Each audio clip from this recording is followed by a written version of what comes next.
Our protagonist is Nanju, the grandson of a renowned master known for her precise divinations of good and bad omens, which earned her widespread fame. However, Nanju didn't learn much from her, so his knowledge of divination is minimal. His grandmother passed away some time ago, and as the new year approaches, Nanju finally returns to her home. Upon entering, he encounters Situ, a neighbor and friend who had been watching over the house for him in his absence. Nanju wonders why his grandmother's house seems to have turned into a gathering place, and Situ explains that the neighbors, knowing of Nanju's impending return, have been using the house as a spot to chat occasionally. Both the neighbors and Situ hope Nanju will carry on his grandmother's legacy and provide predictions for them. However, Nanju candidly admits he knows very little about divination. Situ questions what Nanju plans to do for a living if he can't take up the trade, reminding him of the significant debts from his grandmother's hospital stay. Nanju insists he will figure things out on his own, but Situ argues that divination is an easy way to earn money. With some effort and learning, Nanju could stabilize his life, so why not give it a try? Nanju, frustrated, tells Situ to stop nagging and go home. Before leaving, Situ leaves some feng shui books for Nanju to study and schedules a meeting the next day with one of his clients, warning that if Nanju doesn't show up, Situ won't leave. Realizing he has no choice, Nanju begins rummaging through his grandmother's belongings to find something useful. That evening, he reads through a few of her books, but the power suddenly goes out.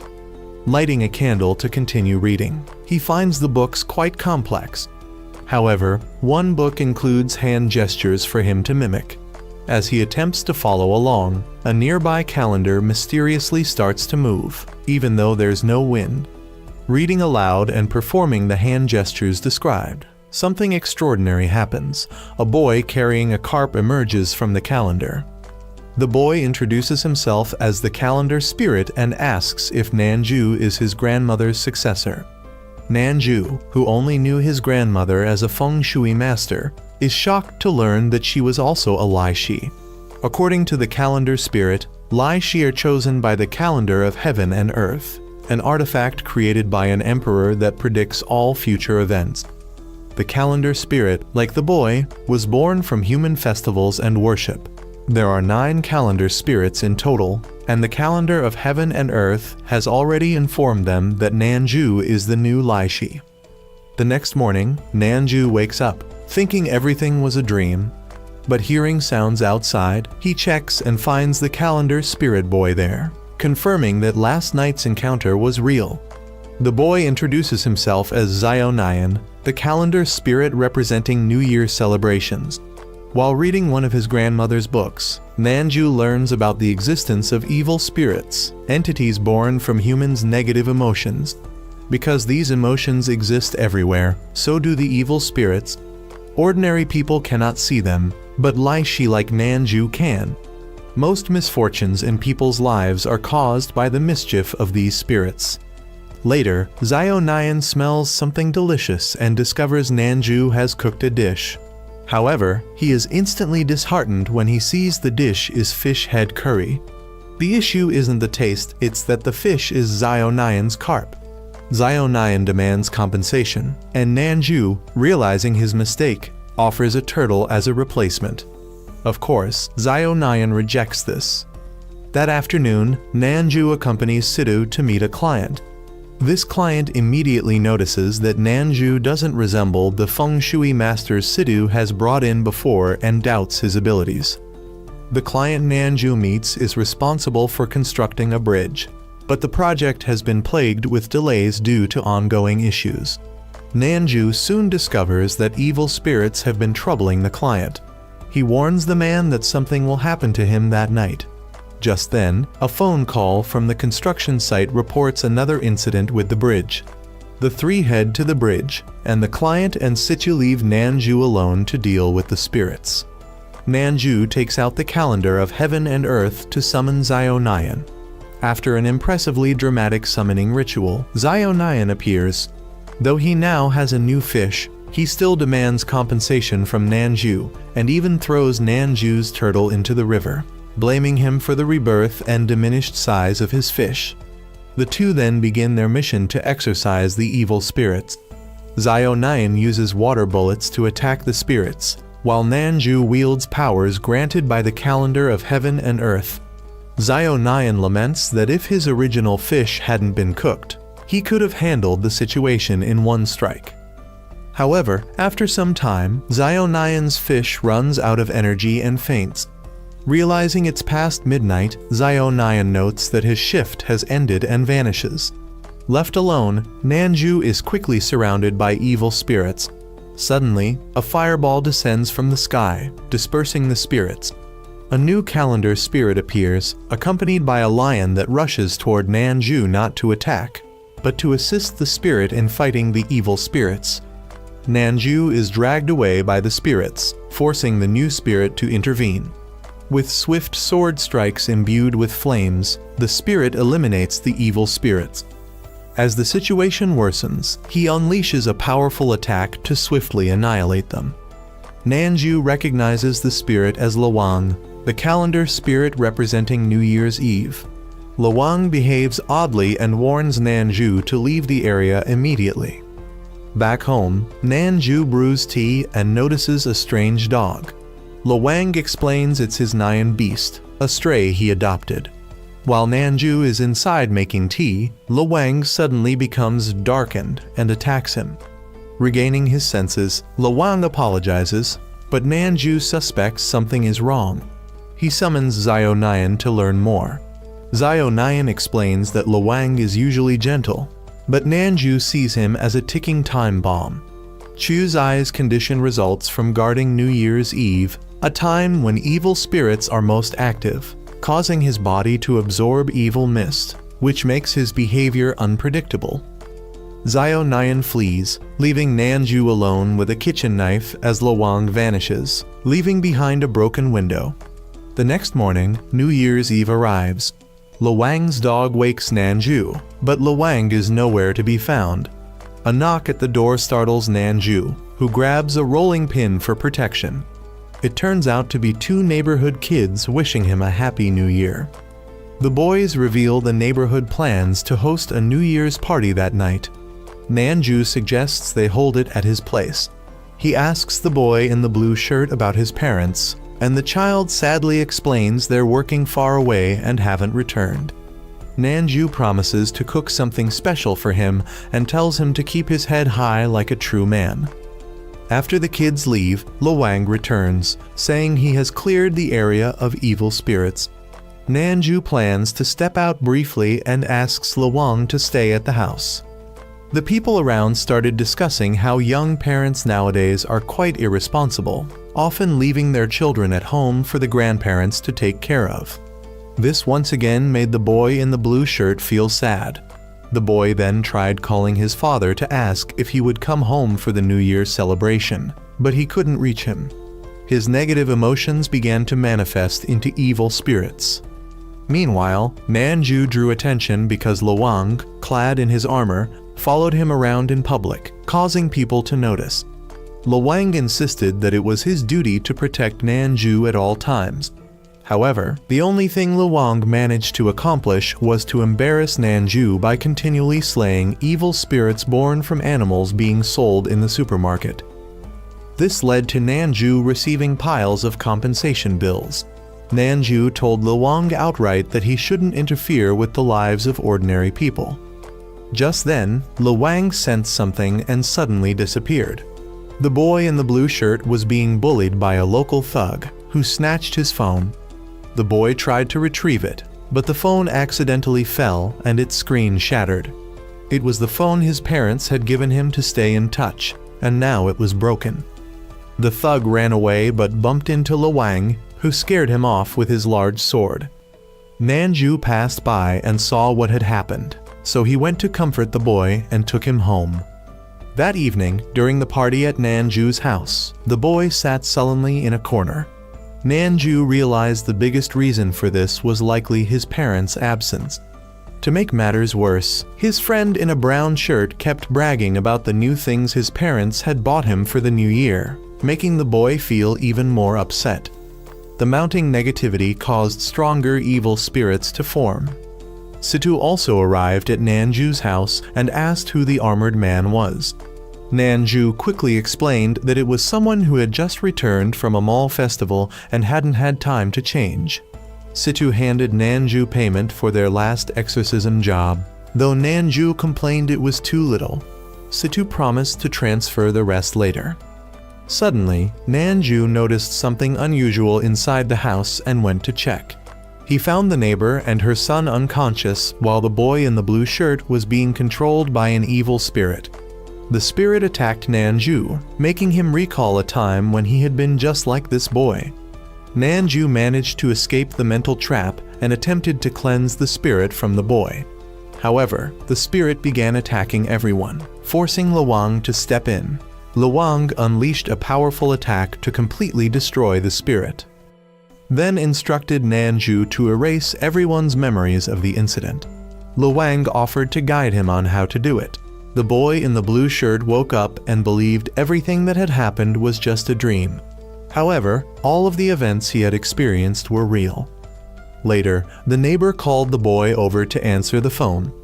On the line was someone claiming to be a colleague of his parents, assuring him that his parents would return in a few days.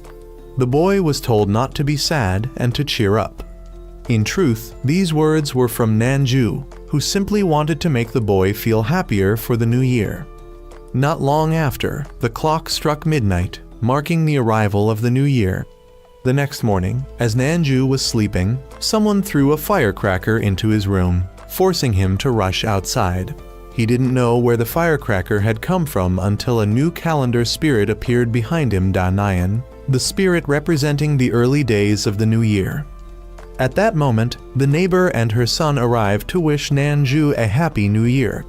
Danayan explained that he had come to retaliate because Nanju had made his younger brother cry. Danayan then launched an attack with a firecracker aimed at Nanju, but Nanju dodged, causing Danayan to fall. The neighbor and her son greeted Nanju for the new year, but Nanju noticed an evil mist surrounding them. Danayan suddenly charged forward, causing a firecracker to explode and engulf the surrounding area. Nanju had to give Danayan a scolding for harming humans. However, Danayan insisted that his firecrackers only harmed evil spirits and not people. Nanju advised him not to throw firecrackers recklessly in the future, but Danayan, considering himself mature, refused to heed Nanju's lecturing tone. The neighbor mistakenly thought Danayan was Nanju's son, forcing Nanju to clarify the situation. Danayan then showcased his talent by writing couplets for New Year decorations, surprising everyone. He hung the couplets on Nanju's front door and asked the neighbor's son if he knew the reason for hanging red couplets and lighting firecrackers during the new year. Danayan explained that it was to ward off monsters that usually cause trouble during the new year, since these monsters feared the color red and disliked loud noises. The neighbor then invited everyone inside to eat dumplings. Situ also arrived to wish everyone a happy new year. Seeing Nanju enjoying himself, Situ lamented that his own new year had started with him eating porridge. Danayan remarked that eating porridge at the beginning of the year would bring poverty and bad luck for the rest of the year, provoking Situ's irritation. However, Situ refrained from arguing further as he had come to inform Nanju about a new job. Situ brought Danayan and Nanju to a museum that had been experiencing strange occurrences recently.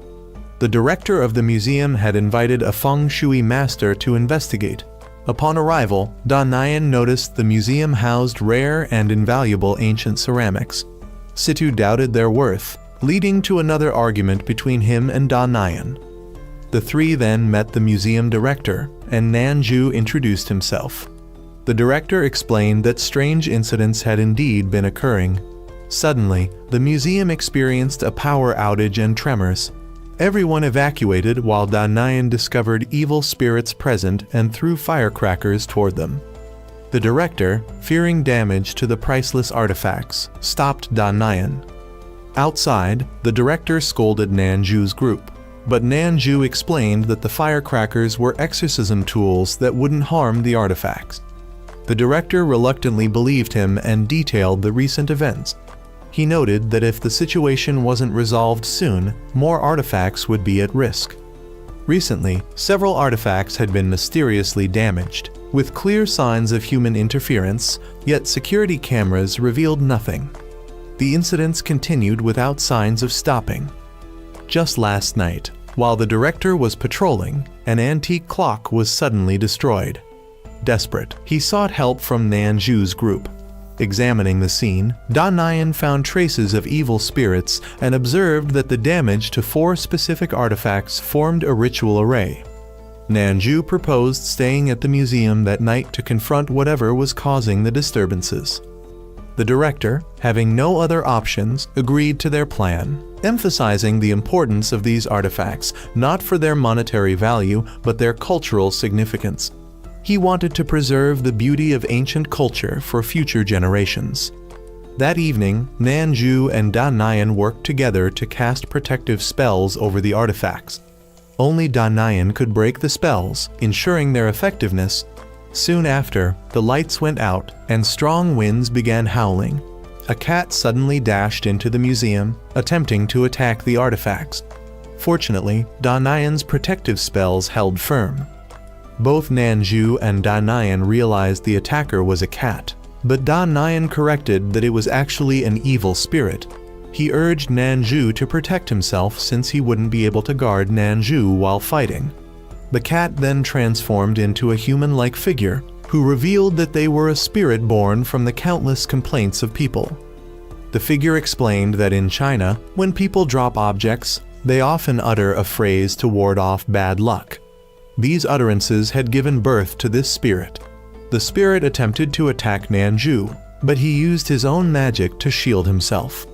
Da Nian then used a New Year couplet to bind the spirit's hands. However, the spirit confidently declared that there was nothing it couldn't break free from. The fat spirit then used all its strength to knock away Da Nian's firecrackers. The firecrackers caused the protective spell to dissipate, allowing the fat spirit to quickly destroy the vase underneath, completing the ritual array. The vase shattered, sending a beam of light into the sky. The beam summoned dark clouds, and a black dragon appeared in the sky. The fat spirit rejoiced, believing it was close to obtaining a precious treasure. The black dragon descended and merged with Nanju's calendar. The calendar then exhibited a strange phenomenon, producing 3 new ancient artifacts. These artifacts seemed to be the treasures the fat spirit had been pursuing: a book, a scroll, and when Nanju picked up the scroll, he saw an image of Lawang within it. The final treasure was a dragon horn that transformed into a black sword, which landed in Nanju's hand. The next day, the museum director thanked Nanju because the disturbances had ceased. Da Nian praised Nanju's cleverness in swapping the real vase with a fake one. After acquiring the 3 treasures, Nanju brought them back and asked Lawang to examine them. Lawang identified the black sword as belonging to an ancient emperor. As for the ancient script in the book, he admitted he wasn't knowledgeable enough to interpret it. The characters were created by the originator of the calendar of heaven and earth. Nanju read a few words, and Lawang explained they were spells written by the creator. Realizing these were no ordinary spells, Nanju decided to focus on learning how to use them. He then remembered the scroll and opened it to find a painting. Within the painting was an image of Chu Roman 11. After staring at it for a while, Lawang felt a vague sense of familiarity with the depicted scene but experienced a headache when trying to recall more. Nanju told him not to push himself too hard, reminding him that after living for thousands of years, it was natural not to remember everything. The two decided to go out and have fun since it was the Lantern Festival, the 15th day of the first lunar month. Outside, evil spirits began appearing, but a girl quickly dispatched them with her spirit beast. The girl then ran around enjoying the festival, and Nanju and Chu Roman 11 also decided to join the festivities. Nanju asked Lawang about today being Yunzao's festival day and wondered where the celestial calendar for the day might be. He guessed Yunzao was probably out enjoying herself somewhere nearby. Just then, a girl approached Luang, revealing herself to be Yunzio, the celestial calendar of the day. Despite her playful demeanor, Yunzio didn't neglect her duty to eliminate evil spirits, earning Nanju's praise. Yunzio invited Nanju and Luang to join her for some fun. Suddenly, Luang began to lose control of himself again. Yunzio explained that since it wasn't Chuzai's festival day, he was weaker and more prone to losing control. Chu Roman 11 experienced a severe headache and then reverted to a childlike personality. In this state, Chu Roman 11 asked Nanju to buy him candied hawthorns. Yunzio realized Luang might have been possessed by an evil spirit born from children. Nanju asked the vendor for one skewer of candied hawthorns, but Luang refused it. When asked how many he wanted, Luang declared he wanted all of them and ran off, forcing Nanju to chase after him. Nanju was repeatedly troubled by Luang's childish antics and asked Yunzio how long it would take for Luang to return to normal. Yunzio couldn't say for sure, but assured him it wouldn't take too long. Later, Nanju and the two celestial calendars joined in releasing lanterns to make wishes. This reminded Nanju of his grandmother. Yunzio then invited Nanju to visit a nearby temple to seek a divination lot. At this moment, Luang began showing signs of returning to normal. At the temple, Nanju helped an elderly woman retrieve her fallen divination lot. Yunzio checked to see if Nanju had drawn his own lot, but the elderly woman then asked both of them for assistance. They accompanied the elderly woman back to her home, where they were greeted by her grandson. At the house, Nanju noticed that the calendar hadn't been torn for a month. The table was dusty, and belongings seemed packed for moving. Yunzio started preparing food, while Nanju noticed the cakes Yunzio offered him. When he asked Luang if he wanted some, Luang declined. Nanju immediately understood the reason Yunzio's cooking was terrible. Her technique wasn't bad, but her knowledge about flavors and ingredients was lacking. The elderly woman approached Nanju once more, handing him a box and asking him to deliver it to her son. Suddenly, a couple arrived, surprised to find their son there. Seeing Nanju's group, they grew suspicious, thinking the three of them were human traffickers. Nanju explained that they were invited in by the elderly woman and her grandson, not trespassers. However, the man claimed his mother had passed away some time ago, making him doubt Nanju's story. Nanju handed over the box the elderly woman gave him, but the man knocked it aside in frustration. When the contents spilled out, he paused and finally sat down to listen. It was then that Nanju realized the elderly woman had indeed passed away long ago, which explained why the house was so worn down. Inside the box was a toy the man had once wanted his mother to buy for him, but someone else had gotten to it first. Out of love for her son, the elderly woman had gone far away to buy the toy and kept it safe all these years. Along with the toy was a drawing the man had made as a child. The man recounted how much he had loved his mother, especially since his father had passed away early. He also remembered how, after a serious accident, his mother had begged the doctor to save him. The doctor did everything possible to help him recover. During his hospital stay, his mother stayed by his side, caring for both him and his wife. The three of them had taken a photo together during that time, and not long after, the couple had a child, leading to another family photo. In recent years, however, the man had become so busy that he couldn't return home to celebrate the new year with his mother. Knowing she didn't have much time left, the elderly woman had written a letter to her son's family. The money her son sent her every month was carefully saved, as she barely spent any of it, intending to pass it on for her grandson's education. In her letter, she expressed her regret at not being able to celebrate one last New Year with her son's family. Now, she could finally rest in peace. This became a lesson for everyone. No matter how busy life gets, always make time for your loved ones. Don't wait until it's too late to regret lost opportunities.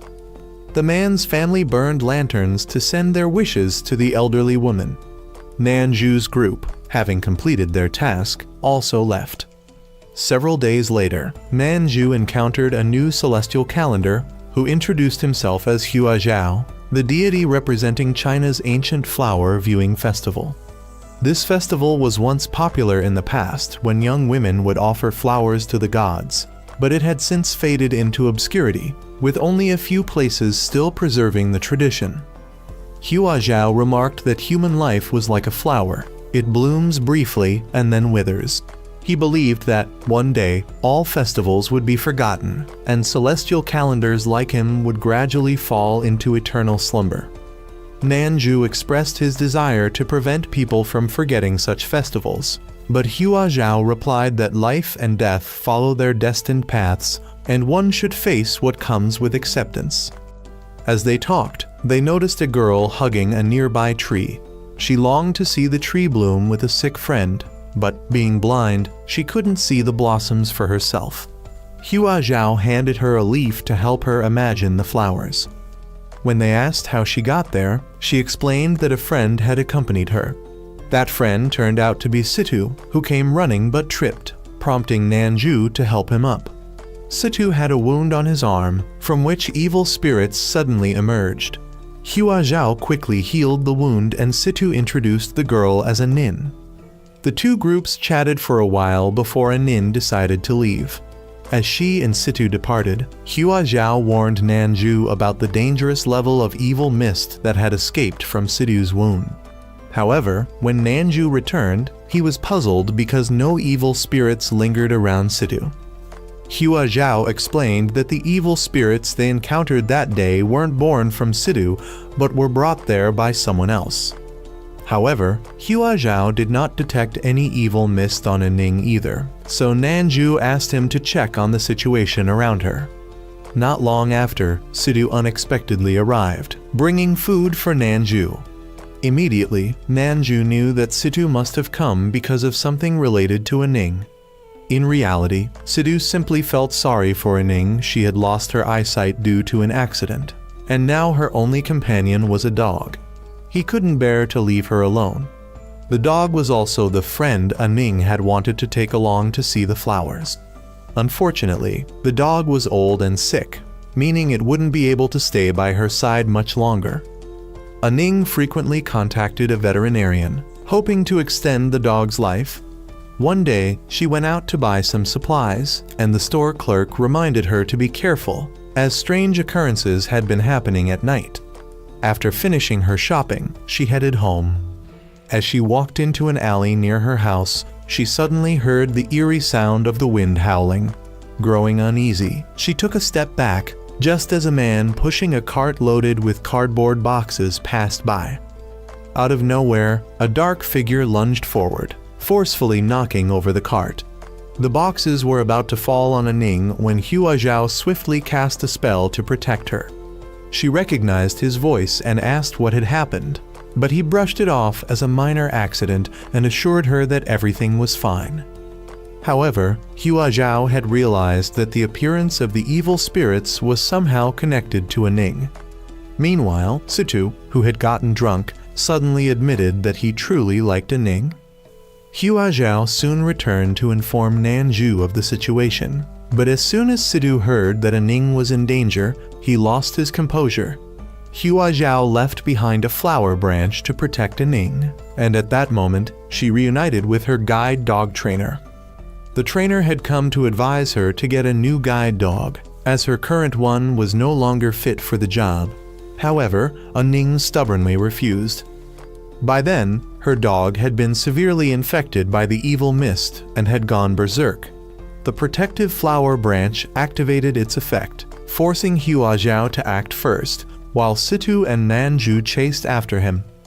The two of them climbed up to Ning's room, only to find both her and the trainer unconscious. Situ, too, was quickly knocked out by the evil spirits. Hua Zhao, already weakened, could not hold out much longer and was also defeated. Nanju had no choice but to draw his black sword to deal with the situation. With a single strike, he dispelled the evil mist, leaving behind the exhausted dog. Hua Zhao then created an illusion for both the dog and Ning, a space where she could see her dog and witness the blooming flowers she had always longed to admire together with it. In that moment, she realized how selfish she had been, holding onto the dog and causing it prolonged suffering. This realization finally gave the dog peace, allowing it to pass away without regrets. Not long after, Nanju took Sidhu to go flower viewing, where they saw Ning with her new guide dog, also admiring the blossoms. A few days later, a neighboring aunt visited Nanju's house to inform him that today was the Hanshi festival. Several elderly men in the neighborhood wanted to visit and play mahjong at his place, to which he agreed. It was then that he encountered the celestial calendar spirit of the day. The spirit introduced himself as Han Shi and, like Hua Zhao before him, appeared to be in a weakened state. Since guests were about to arrive at Nanju's home, he led Han Shi outside for a conversation. Han Shi explained that, like Hua Zhao, he was gradually fading as people forgot about their festivals, causing his power to wane significantly. The Hanshi festival was believed to commemorate a deity, but in truth, it wasn't exactly so. Han Shi recounted a tale from the past. A monk once took the last surviving heir of a fallen dynasty into exile. The two of them fled into the freezing mountains, enduring severe hunger. In desperation, the monk resorted to feeding his own flesh to the young heir to keep him alive. When the heir discovered the truth, he swore to repay the monk's kindness once he reclaimed the throne. Eventually, the heir did return and seized power, becoming king. The new ruler sought to reward the monk, but the monk refused, stating that he had merely done his duty. Afterward, the monk carried his elderly mother up a mountain to live in seclusion. Hoping to force the monk out of hiding, the king ordered the entire mountain to be set ablaze. However, when the fire had consumed everything, all that remained was the monk and his mother, their bodies burned to death beneath a lone tree. To honor the monk's sacrifice, people established the Hanshi festival and observed a taboo against using fire. Nanju knew that Han Shi had existed for a long time, so he asked whether Han Shi or Luang was older. Han Shi admitted that Luang was still the older one because Luang possessed immense divine power and had fought countless evil spirits. Despite being the strongest among the calendar spirits, Luang was always amicable with the others and never arrogant. Suddenly, other calendar spirits spoke up, expressing their desire to go outside and meet Hua Zhao. Nanju released them, and only the two brothers, Zhao Nian and Da Nian, along with Yun Zhao, appeared.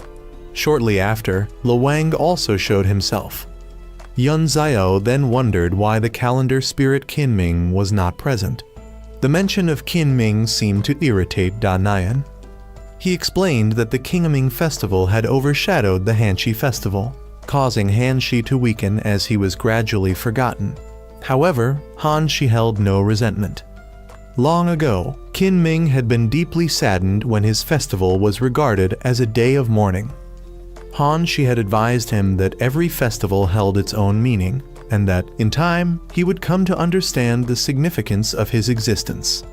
Da Nian believed that Qin Ming had never fully accepted being grouped together with Han Shi, which was why he always remained distant from him. Meanwhile, the construction foreman of a certain bridge project once again found himself in trouble. His workers had recently unearthed several corpses beneath the site. The foreman ordered them to keep quiet and not report the matter to the police. At first, he thought the situation wouldn't escalate, but soon another worker came running in to inform him that even more bodies had been discovered. That night, as Nanju was chatting with Han She, the construction foreman suddenly called, asking for help. Something major had happened. Nanju decided to go investigate and told Han Shi to return home. However, Han Shi insisted on accompanying him, as he was responsible for protecting Nanju while he was on duty. The two arrived at the construction site to assess the situation. Han Shi quickly sensed a powerful evil mist in the area. Nanju proceeded to examine the pit that the workers had excavated. At first, nothing seemed to happen. Thinking there were no ghosts or spirits, Nanju let his guard down only for a shovel to be suddenly flung into the air. Then, evil spirits began pouring out of the hole one after another, forcing Nanju to engage in battle. He summoned his sword and fought back.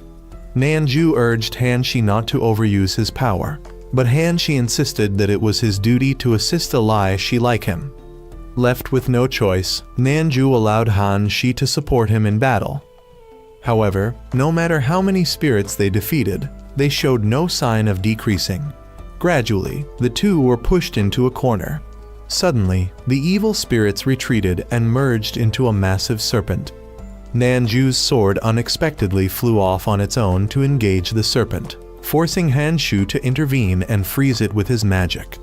Hanshi urged Nanju to leave, but he refused to entrust everything to the calendar spirits alone. Instead, he pulled out the calendar of heaven and earth and attempted to use a spell he had read in the book. As he chanted, storm clouds gathered above. The moment he finished, lightning struck down upon the serpent. Yet, the monster was not completely destroyed. Just then, a flying blade pierced the serpent's neck. Lawang had arrived. With a swift strike, he utterly annihilated the creature. However, Hanshi had now reached a dangerously weakened state from expending too much power. Nanju asked how Lawang had arrived, and he explained that he had sensed danger and came to investigate, only to find the giant serpent. Nanju then told Hanshi to return to the calendar to rest. But suddenly, Lawang lost control. Overcome by corruption, he lunged at Nanju, forcing Hanshi to unleash a powerful technique that dispelled the evil mist infecting Lawang.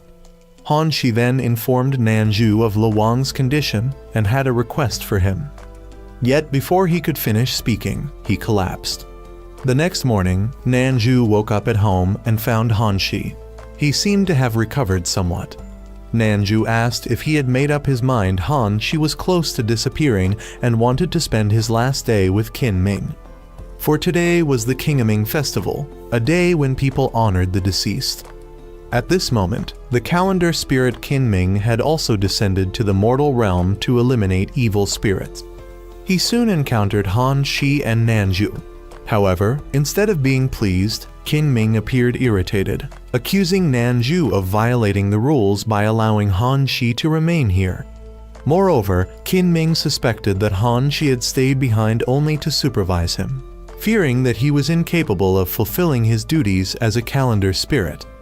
Nanju, however, wanted Kinming to mind his words, reminding him that it was Hanshi who had single-handedly guided him to become the person he was today. Kinming, on the other hand, did not want Nanju interfering too much in their affairs. Later, Nanju met Situ, who curiously asked about Nanju's new acquaintance. Upon hearing Kinming's name, Situ assumed that it must have been an unfortunate name, given that it coincided with such a sorrowful festival. At that moment, Hanshi recalled how diligent Kinming had been in his training in the past. Although Hanshi believed that a calendar spirit only needed to perform their duty well, Kinming had always wanted to grow stronger to protect Hanshi. The group then ascended the mountain to visit their ancestors' graves. Situ had gone ahead first. Hanshi commented that Kinming was now strong enough to be one of the most powerful calendar spirits. However, Kinming disliked being treated as though he were still a child who needed Hanshi's care. When they reached the grave of Nanju's grandmother, he reminisced about the past. He remembered how she had never shed a tear when bringing him here. Hanshi remarked that she had likely foreseen this day and wanted to set an example of strength and resilience for Nanju. Kinming then overheard a nearby family discussing a willow branch. It was said that, long ago, a monk and his mother had perished in a fire beneath a willow tree, and not long after, that very branch began to grow anew. Because of this, people believed that the Kinming festival and the tradition of placing willow branches on ancestral graves had originated from the Hanshi festival. Kinming recalled how, in the past, others often mocked him, calling him weak and saying that he relied entirely on Hanshi. They claimed that without Hanshi, Kinming was nothing. Because of this, Kinming had gradually lost all affection for Hanshi. The family also mentioned how the Kinming festival had grown in prominence, gradually replacing the Hanshi festival. Because the Hanshi festival prohibited the use of fire, people in ancient times were unable to cook food on that day, which led to its decline. Nanju felt somewhat indignant upon hearing this, but Hanshi had long accepted his fate. Kinming, however, was visibly angered. He repeatedly interfered, preventing the woman nearby from lighting a fire for her firecrackers. Eventually, Kinming deliberately allowed the fire to ignite, causing the firecrackers to go off wildly. Feeling that it was a bad omen, the woman decided to burn all of her spirit money at once. Hanshi advised them not to leave just yet and to stay behind to monitor the fire, lest it cause a forest fire. However, the woman ignored him and left. Not long after, the wind picked up, and evil spirits entered the flames. The fire suddenly flared up violently. Nanju tried to put it out, but the flames refused to die. Kinming told Hanshi that since he had weakened, he should stop interfering. Nanju then instructed the two calendar spirits to focus on rescuing people, while he handled the evil spirits. He used a spell to draw the spirits toward himself. Kinming's power was meant to promote growth and renewal, so he could not extinguish the fire, he could only suppress the evil spirits. This left Hanshi to freeze parts of the flames himself, but using his abilities to save both Kinming and the others gradually drained him. Even so, Kinming did not express any gratitude. Instead, he only told Hanshi to find a place to rest. But Hanshi persisted in fighting. As the battle raged on, they discovered that many people were still trapped in the fire. They had no choice but to go and rescue them. By this point, Nanju was completely exhausted. Kinming and Hanshi returned to assist him, as the villagers had already been evacuated. Suddenly, they realized that the family responsible for the fire was still trapped below. Nanju wanted to go save them, but he no longer had the strength. Thus, Hanshi made his decision. Kinming tried to stop him, warning that Hanshi had little divine power left. But Hanshi refused to think about himself, he prioritized the lives of the people. That was the duty of a calendar spirit. Summoning every last ounce of his remaining divine power, Hanshi created a massive formation.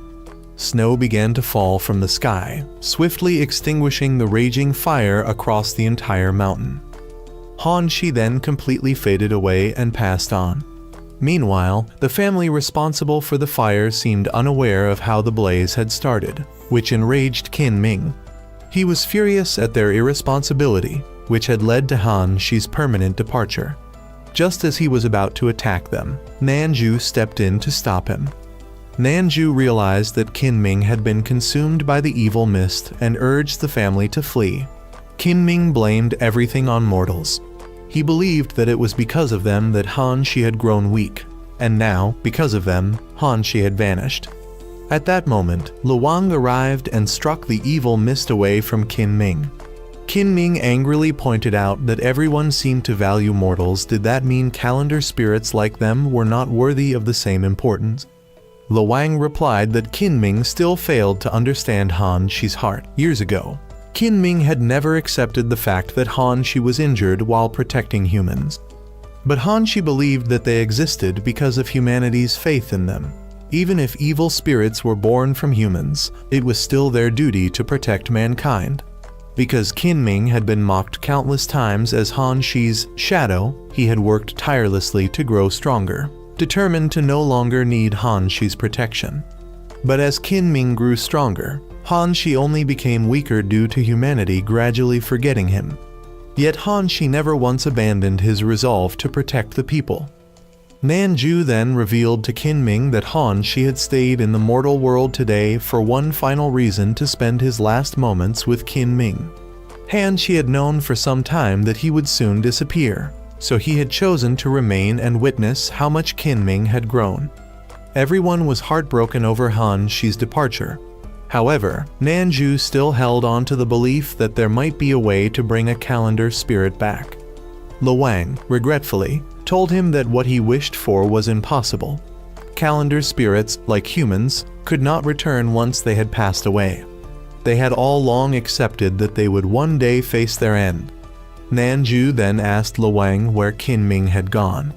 Luwang replied that Qinming should be left alone for now. At this moment, Qinming remained on the mountain, drowning his sorrows in alcohol. But no matter how much he drank, he could not forget Han Shi. Suddenly, the evil mist reappeared.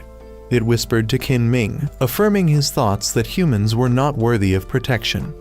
They were nothing but irresponsible beings who had betrayed Han Shi.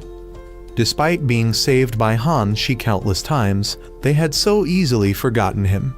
Indeed, mortals were undeserving of a calendar spirit's protection. Qinming, once again, began to succumb to the evil mist's influence. That night, Nanju had gone to sleep. As it was nearing midnight, he still remembered Luwang's warning that the evil spirits on the mountain were not ordinary and that he should keep a close eye on Qinming. Qinming's unstable emotions made him highly vulnerable to another invasion by the evil mist. Nanju later woke up to find Qinming approaching him. However, instead of attacking, Qinming had slain an evil spirit that had been targeting Nanju. Qinming apologized for arriving late. He then recounted how, just as he was about to be completely overtaken by the evil spirits, a branch from Han Shi had awakened him. Although he had fought back and eradicated the evil spirits, he had realized that they were aiming for Nanju all along, so he had returned as quickly as possible. The evil spirits were now becoming more unpredictable, so Qinming urged Nanju to stay vigilant. In the following days, Nanju repeatedly faced strange attacks. As a result, the calendar spirits had to use spells to protect Nanju's entire home. Meanwhile, at a construction site, the obese evil god, Sui Ping, and the one from before was relaxing when suddenly, the master of the snakes that had been attacking Nanju these past few days returned. Sui Ping scoffed, saying that she was wasting her efforts by persistently attacking Nanju.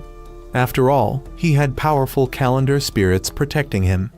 Furthermore, her reckless actions on the mountain were going against their master's wishes, so she had better be careful. But the woman retorted that Sui Ping An was no better. After all, the treasure he had waited 100 years for had ended up in Nanju's hands. Hearing this, Sui Ping An felt uneasy and decided to leave. The next morning, Nanju went out with a calendar spirit. Knowing that today was the Zhongwu festival, the calendar spirit's name was also Zhongwu. Zhongwu noticed two children near Nanju's house buying toy snakes. Immediately, he forbade them, claiming that such things were unsafe. The children then pestered Nanju, so he had no choice but to buy the toy snakes for them. He thought Zhongwu was being overly strict, but Zhongwu insisted that children needed to be properly disciplined from a young age. Later, Nanju invited Zhongwu to eat some glutinous rice cakes, as he had bought quite a variety. However, Zhongwu argued that only the original flavor was truly traditional. He criticized Nanju and modern people for discarding old traditions. Left with no choice, Nanju complied. But as time passed, Zhongwu imposed even more restrictions on him, banning him from eating potatoes, tofu, and countless other things, making Nanju feel quite frustrated. At the very least, he could still watch the Dragon Boat Festival. At one point, Nanju noticed Zhongwu leaving. Zhongwu explained that he was going to buy traditional liquor for the Zhongwu festival. Nanju, meanwhile, observed that the sky seemed ready to rain. Zhongwu later arrived at the supermarket but found no liquor to his satisfaction, so he decided to return home. By then, the rain had already started, so he hurried back as fast as he could. On his way, he accidentally ran into a girl calling for help. A snake suddenly lunged at her, so Zhongwu quickly drove it away. But as someone who upheld strict discipline, he disapproved of the girl's revealing attire. He was about to leave when the girl insisted on repaying him. Then, in an instant, she circled behind him and bit him. That night, Situ came to find Nanju and reported that there had been frequent deaths at a nearby hotel. Nanju told Situ to be careful, as he himself never visited hotels. Suddenly, Zhongwu returned. He was now being controlled by the snake woman through the bite wound. At this point, they realized that she was also responsible for the recent hotel deaths and that she was indeed targeting Nanju. Zhongwu approached Nanju and handed him the liquor, but Nanju sensed that something about him seemed off. Then, Zhongwu snapped out of it, but he was clutching his head in pain. The snake woman knew that her venom could not fully subdue a calendar spirit. Right after, another murder case was reported. Situ suspected that a snake woman demon was behind it and expressed a desire to see her. Nanju, knowing it was pointless, still tried to warn Situ to be careful. The snake woman immediately noticed a new target and decided to leave in pursuit. The next day, Nanju and Zhongwu visited the hotel where the murders had occurred. Nanju found it strange that there was no trace of any evil spirits there. He also questioned Zhongwu about the red mark on his neck, suspecting that he might have had an encounter with a woman. But Zhongwu, being strict and devoted to his duty, dismissed such thoughts. He figured it must have been from the girl he saved the other day. That night, Nanju browsed the news online and discovered something unusual. The entire city was suspiciously clean. Not a single evil spirit had appeared, despite the increasing number of murders. It was as if something or someone had scared them away. As for the murders, they might have been the work of a serial killer. Meanwhile, a drunken man was making his way home when he was suddenly drained dry by some unknown force, his body completely vanishing. At that moment, Sui Ping appeared and confronted the entity that had just consumed the man. This being was Santai, a subordinate of the master whom Sui Ping served. It was actually this obese evil god who had been clearing out the evil spirits in the area, seemingly preparing for some larger scheme. Sui Ping mentioned that the snake woman had been obsessively hunting Nanju, but Santai simply ignored her actions. By then, Nanju and Zhongwu had returned home and encountered Situ. Situ suddenly approached them, speaking incoherent words, before unexpectedly pulling out a knife and attacking Nanju. Nanju managed to dodge in time and noticed a bite mark on Situ's neck identical to Zhongwu's. The snake woman then launched another surprise attack on Nanju, but he narrowly evaded it. Seeing this, she decided to retreat but left behind an address for Nanju. If he didn't show up, Situ would be her next victim. Zhongwu now fully realized who was behind all of this. He revealed that the snake woman was Viper, the very same girl he had saved earlier. Determined to put an end to this, Nanju and Zhongwu headed to the construction site, where they found Situ waiting for them. While Zhongwu was treating Situ, Nanju went to confront Viper. He recalled that she was connected to the snake he had previously slain alongside Han Shi and Luang. Nanju speculated that the corpses in the pit were all victims of Viper and accused her of causing havoc in the human world. However, Viper argued that life followed the rule of the strong preying on the weak. She claimed that hunting prey to feed her offspring was a natural thing. But Nanju countered that human lives were not for her to decide. Viper then retorted if Nanju had killed her offspring, did that mean he had the right to make such decisions? She attacked him, forcing Nanju to draw his sword in defense. However, the evil spirits she had summoned emitted a toxin that made it difficult for Nanju to breathe. Zhongwu rushed to assist him, while Sui Ping created a formation around Nanju's location and reported back to Santai. Santai, seeing that the stage was set, merely awaited the actors to play their parts. And the awaited actor had arrived. Luang descended from the sky and struck Viper, injuring her. She had been waiting for Luang, eager to take her revenge. But just then, Santai ordered Sui Ping to activate the formation. Rain suddenly poured down, making Zhongwu wary of a bad omen. He urged Luang to retreat, but Luang wanted to finish the fight quickly. Then, without warning, the formation activated. Luang shoved Nanju out of the formation's boundary just in time. Suddenly, evil spirits from all around converged upon Luang, possessing him. Viper, realizing this unexpected turn of events, decided to retreat. Nanju unsheathed his sword and attempted to destroy the formation, but it was futile. The formation was constructed from thousands of evil spirits, making it nearly impossible to break. the Wang began losing himself, gradually falling under the evil spirit's control. Zhang Wu intended to take Nanju and escape, but Nanju was determined to save Lu Wang first. At that moment, Sui Ping An was also unexpectedly pulled into the formation. He then realized that he had been deceived by San Tai. Despite this, Nanju pleaded with Zhang Wu to let him try one last time. Nanju then used his sword and chanted an incantation from his book. Summoning a black dragon, the dragon charged straight into the formation. Lu Wang was saved, and fortunately, he had not yet been completely possessed by the evil spirits. Zhang Wu, seeing that Lu Wang was safe, stated that he would need time to recover. Meanwhile, Nanju recalled a vision he had when he was poisoned by Viper in it. Viper was unearthed by Sui Ping An, a snake, and an unknown figure who had assigned her a task. A few days later, a new calendar spirit arrived. She was Sheng Ming. At that moment, she and Nanju were at a shrine where people typically prayed for love. However, Sheng Ming destroyed all the red strings of fate. Her reasons were twofold. First, she had suffered emotional wounds before and was jealous of others' happiness. Second, she believed that if love could be severed as easily as a string, then it was never true love to begin with. For those wondering about Sheng Ming's identity, she simply represented Valentine's Day upon returning home. Sheng Ming saw displays of romance everywhere. Even the television was filled with romantic dramas. Among them was an interview featuring an elderly woman who had waited for her beloved for 40 years. Nanju remarked that this was what true love looked like, and he wanted to help the old woman. Sheng Ming, however, dismissed him as still too young to understand. Just then, Sidu arrived and was surprised to see Sheng Ming. At first, he thought he had come to the wrong house, but Nanju was indeed inside.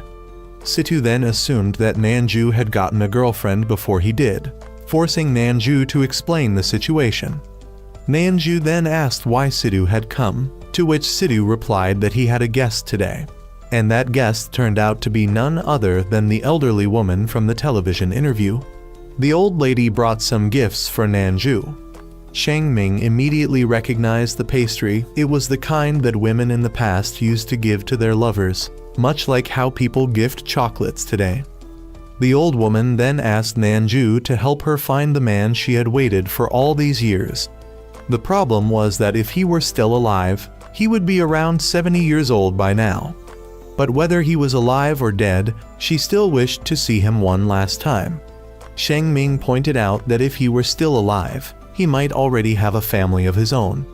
Her comment was a bit tactless, but she still wanted to help, partly to show Nanju how easily modern men succumb to temptation.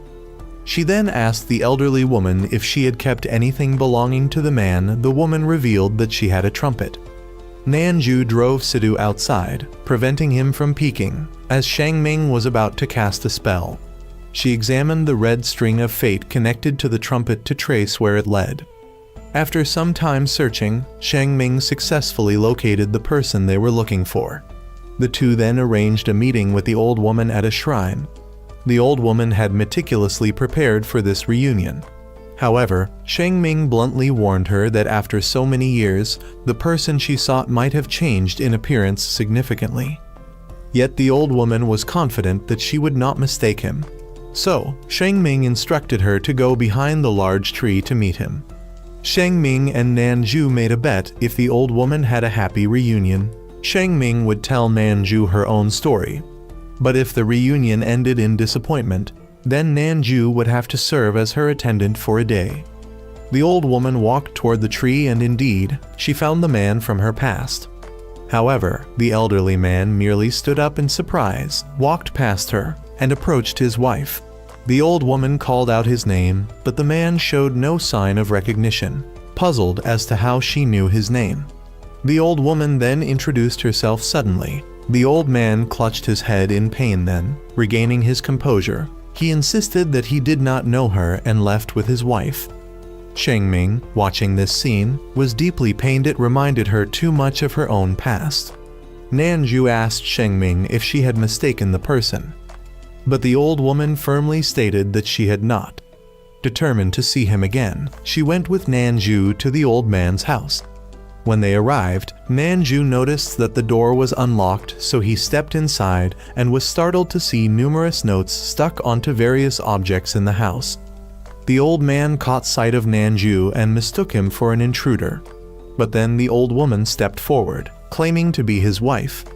At that moment, the woman who had been with the old man earlier arrived. She introduced herself as a community officer in charge of taking care of the old man. She explained that he had once gone to war and suffered a severe head injury, which disrupted his memories. Since then, he had mistakenly believed that she was his wife. He had no family and spent his days clinging to a single photograph. The woman clarified the situation to help the old man calm down. Only then did the old woman realize. The family photograph he had been holding onto was missing her face. That was why he did not recognize her. She recalled the past on the day she bid him farewell as he went to war. He had left her the trumpet and the song they had composed together. The old woman then took out the protection charm she had sewn for him, but the old man snatched it away, claiming it belonged to his wife. Once again, his memories of war surfaced, throwing him into a state of distress. With no other choice, the old woman followed Nanju's advice and left. However, before departing, she played the melody of the song they had once written together. Upon hearing it, the old man suddenly remembered she was his wife. Shengming and Nanju left, allowing the elderly couple to reunite. Nanju realized that Shengming was not as cold-hearted as he had initially thought. However, a bet was still a bet. She had to tell her story. She reluctantly began in the past. She had fallen in love with the Lai Shi of that era.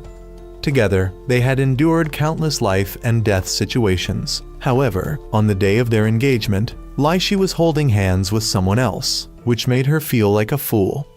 But Nanju suspected that Lai Shi must have had his own inner turmoil, because if he had once risked his life to save her, why would he betray her like that? At this point, the truth was revealed. After Shengming left, Lai Shi had ordered the Viper by his side to leave because he had been severely wounded and was about to die. He decided to do this in order for Shengming to sever her feelings for him and to harbor hatred towards him, because he wanted her to forget him and live on. After some time, Nanju had been attacked much less frequently. One day, while he was watching TV, the contractor called for help, seeking Nanju's assistance. When he arrived, he saw that the spiritual talisman pasted on the door had been torn off. The foreman, upon hearing Nanju's arrival, immediately ran out and clung to him, pleading for help. Suddenly, a dark aura descended, sensing the threat. Nanju was forced to draw his sword in defense. Moments later, 4 blue flames appeared. The flames coalesced, forming a palanquin. From within, a figure emerged, a man wearing a demonic mask. This person quickly approached and knocked Nanju's sword away. However, he was not an enemy but a god named Zhongyang. Upon entering the house, the contractor informed Nanju that he had been experiencing strange occurrences recently, not at the construction site anymore, but right at home. Zhongyang examined the situation and discovered that the contractor's house had been attacked by high-level evil spirits. Nanju was surprised to learn that evil spirits also have a tiered classification. Zhongyang explained that high-level evil spirits are those that have taken a specific form and are usually more cunning than ordinary evil spirits. Their goal is often to spread disaster on a large scale, and the fact that the contractor had become the target of a high-level evil spirit suggested that there was something unusual about him. Suddenly, the evil spirit returned, so Zhongyang threw out a chain to protect the door. Unexpectedly, the evil spirit charged in and was restrained by Zhongyang's chain. Nanju drew his sword to exorcise it, but the spirit quickly escaped. After examining the situation, Zhongyang recognized that the evil spirit was a bloodlight, born from human bloodshed accidents. Once it targets someone, it will follow that person until their death. High-level evil spirits like this one have fed on human fear for thousands of years. In ancient times, there was the most powerful evil spirit, regarded as the master of all evil spirits. Though the creator of the calendar of heaven and earth defeated and sealed it, over time, the seal weakened, and someone conspired to resurrect the master of evil spirits into the world. Lai Shi had worked hard to stop this plan, and although most of the enemy's strength was destroyed, a few had managed to escape. Zhang Yang did not understand why a high-level evil spirit like the Bloodlight would choose to target an ordinary person like the contractor. That night, the contractor dreamed of having unearthed a treasure at the construction site recently. Although the workers had warned him not to take it, fearing disaster, it seemed that he had ignored them and brought the artifact home. The next morning, a man who claimed to be the director of a famous corporation came to meet the contractor. He made it clear that he wanted to buy the artifact the contractor had unearthed a few days ago. Though the artifact could help change one's fate, it could also backfire. Seeing the other party was willing to offer a large sum of money, the contractor believed the treasure was not ordinary, so he decided to keep it and sent the director away. Nanju and Zhang Yan arrived at this point and saw the director leaving. Zhang Yang noticed the director and found him somewhat suspicious. That evening, Nanju and Zhang Yang, along with the contractor, went to hunt down the Bloodlight. Nanju noticed Zhang Yang was quite strong, and he revealed that he was born on the Human Ghost Festival, a day when the power he wielded was second only to Luang. Soon after, the Bloodlight arrived to attack. Zhang Yang vowed not to let it escape again. He put on a mask, took out his weapon, and began chanting a spell. Nanju also drew his sword to block its attacks, asking Zhang Yang to bind the Bloodlight. Meanwhile, Santai arrived at the contractor's house to take the artifact while the Bloodlight was distracting them outside. However, it seemed that the artifact was well protected by a spell. By this time, the Bloodlight was already trapped by Zhang Yang's spell, allowing Nanju to cast a spell and strike a powerful blow. However, Nanju was soon knocked back, so he asked Zhang Yang to finish it off. Zhang Yang then chanted a spell, creating a bow and shooting an arrow that pierced straight through the Bloodlight. Just when it seemed the Bloodlight had been defeated, a distant blow struck Nanju. Luang sensed that Nanju was in trouble and appeared. Zhang Yang examined the wound and noted that the protective charm Nanju had worn had reduced the damage, so it was still treatable. However, the healing methods of ordinary humans would not suffice, so Luang would take Nanju to someone who could. Luang and Zhang Yang then took Nanju to a ruin. Luang remembered that he had been there before, exterminating evil spirits with Nanju's grandmother. The two of them suddenly heard the sound of a flute and then traveled by boat to a mansion, where they met the person who had been playing the flute. At this moment, Nanju dreamed that he was lost somewhere. Suddenly, his protective charm spoke to him, advising him not to get lost here, and pulled him out of the dream. Nanju then heard that Luang had returned after 20 years, and the person who saved him seemed to realize that Nanju still didn't know his true identity.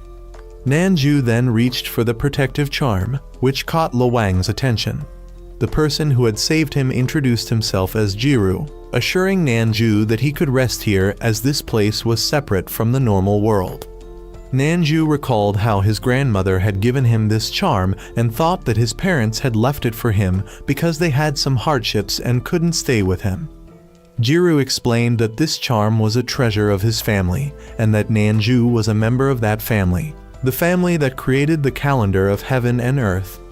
Upon hearing this, Nanju asked where his parents were. Luang decided to tell the story. Years ago, on one of his workdays, he had gone with Nanju's grandmother to exterminate evil spirits here.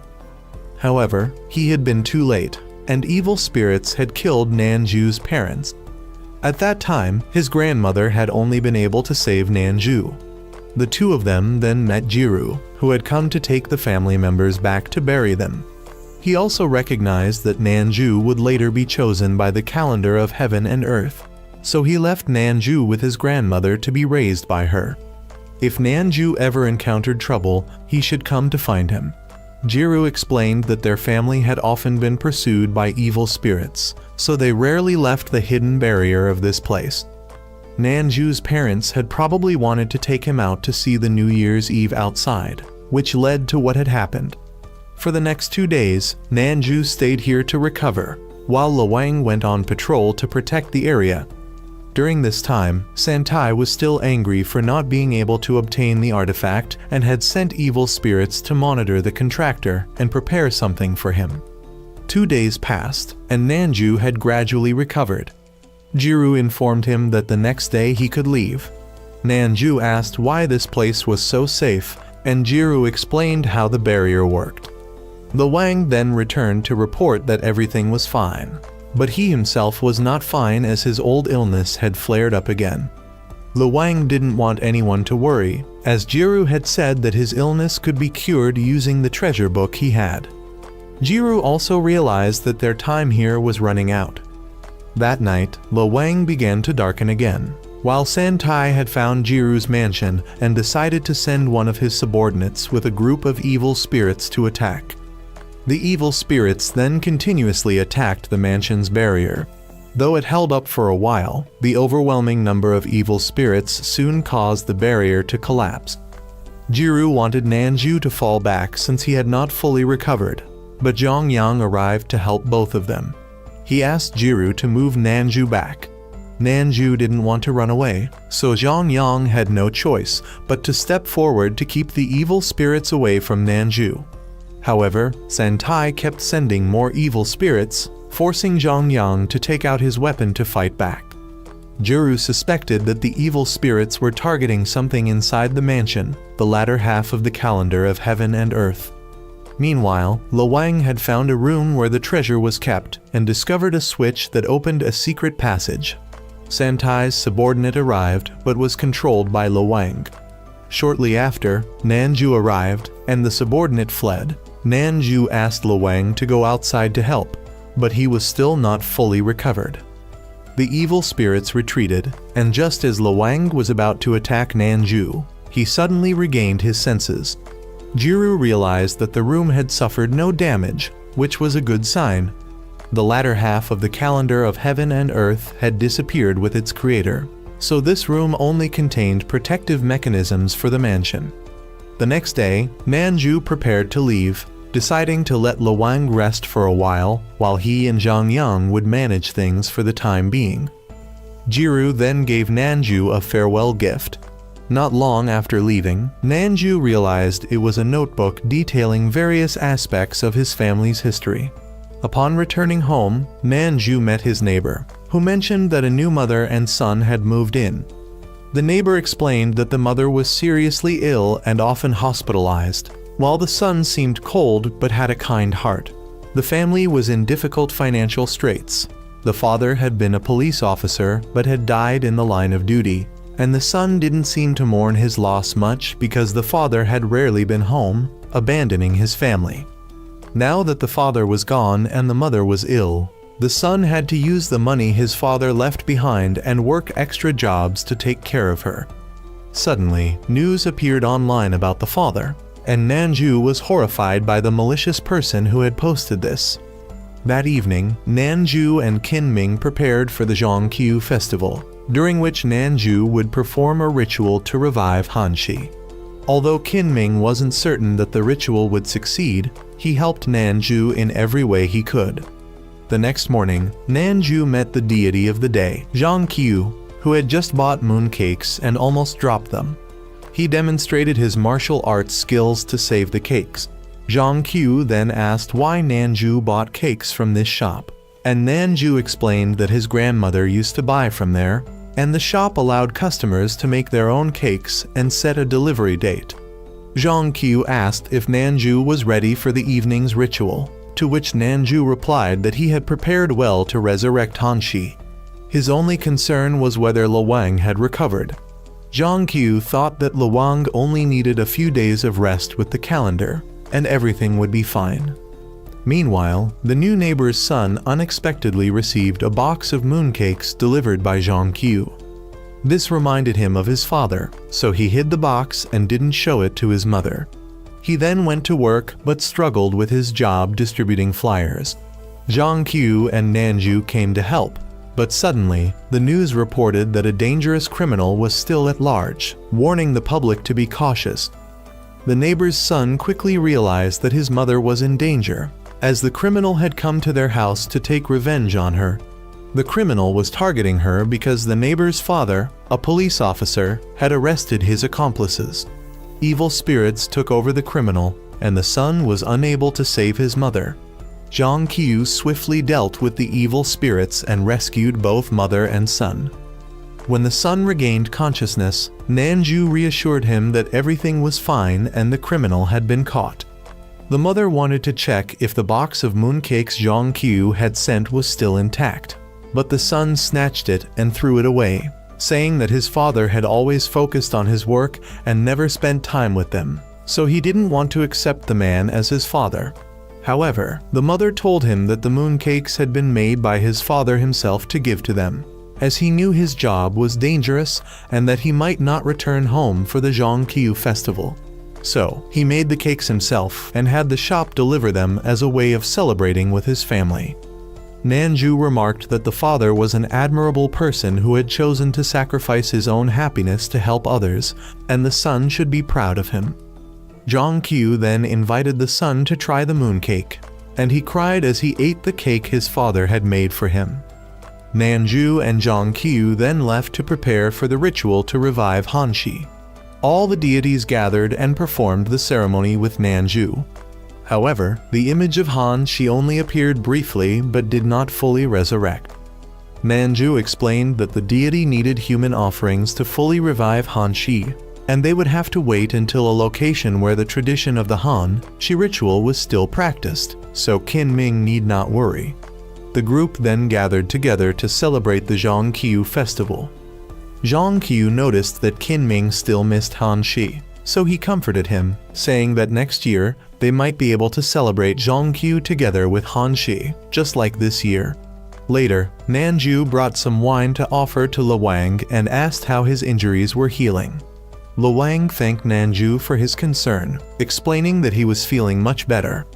Nanju then expressed that the peace the people had enjoyed was thanks to the deities like them, and he requested to offer Luwang a toast.